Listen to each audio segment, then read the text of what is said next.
Hello, I'm Harrison Keeley. Here's a quick look at today's top stories. First of all, a new lawsuit alleges that Hamilton County Schools overly segregates disabled students. Only 12% of intellectually disabled students here spend more than 40% of the day in a regular classroom, according to the lawsuit.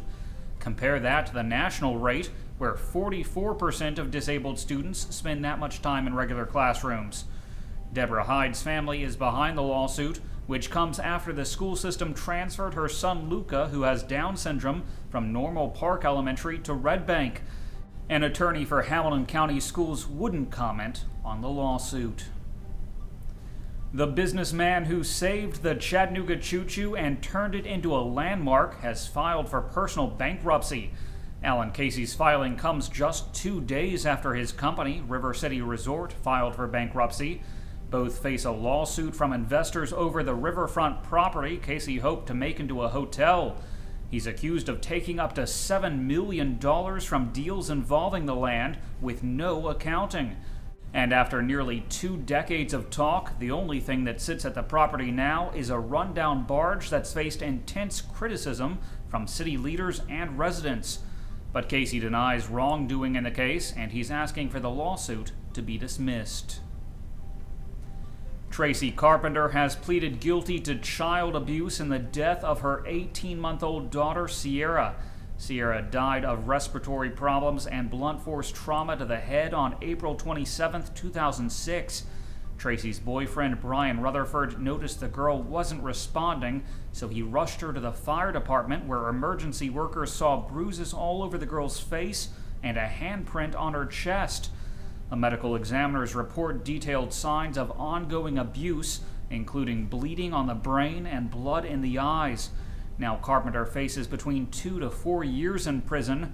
Her sentencing is scheduled for May 19th, and her attorney argues that she's eligible for probation. It's official, the Hamilton County Commission has reversed its decision to allow deputies to use handheld speed cameras. Instead of pulling people over, the devices would have let a private company send drivers a $50 ticket in the mail. But after a barrage of complaints, commissioners changed their minds on the measure.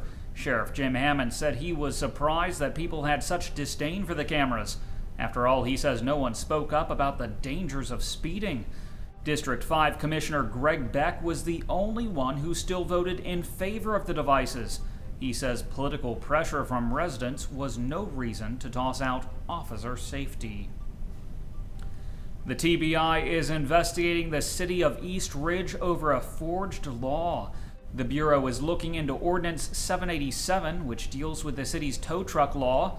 The ordinance says the city can only partner with 3 wrecker companies, and nobody can own more than one of those companies. But Grover Broom does, and he says he has a different copy of the law that says certain companies, including his, are grandfathered in. Both contradictory ordinances were supposedly passed in 2007.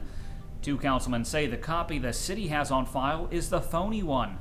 As of now, the TBI won't say whether investigators have any suspects in the case. An Alabama legislative committee has approved a bill that would ban most abortions in the state. The bill would ban abortions after a fetal heartbeat is detected. That can happen as early as 6 weeks into a pregnancy. The State House Health Committee also approved bills to increase the waiting period before an abortion and require proof of parenthood for parental consent. Still, lawmakers argue that even if final approval is given to the heartbeat bill, the policy will likely face a battle in court. In Georgia, Dalton Mayor David Pennington is planning to step down to focus on his campaign for governor. Pennington is expected to resign on Monday to qualify as a candidate in the race. He began serving as Dalton's mayor in January 2008. Now he'll be challenging Nathan Deal and John Barge in the Republican primary.